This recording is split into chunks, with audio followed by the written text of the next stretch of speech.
Britain's fundamentally divided over Brexit at the moment. There's divisions between the parties, there's divisions within the parties, and there's divisions across the country. So many people are calling for a second referendum, a so-called people's vote, to resolve the issue. Could we have one? Would it resolve the issue? And is it possible? Well, look, let's look at history. Has it happened before? Yes, it has happened before. We've had a series of cases where European member states have voted twice on the same issue. We've had Denmark voting on the Maastricht. We've had Ireland voting on Lisbon and on Nice.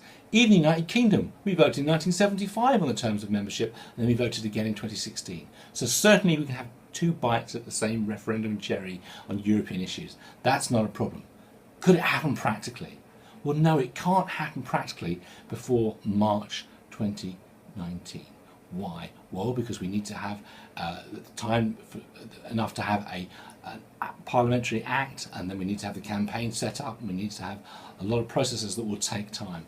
Okay, so it can't happen then. Could we extend Article 15? Yeah, we could.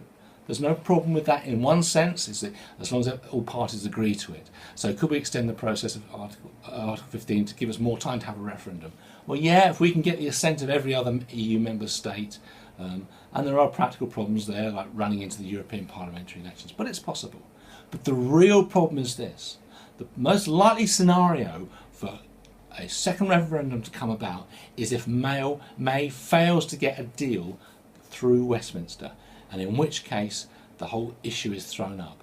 But if that scenario comes about, with all the problems of having to perhaps have a replacement Prime Minister, perhaps even a general election, then there isn't a clear deal on the table for the referendum to vote about.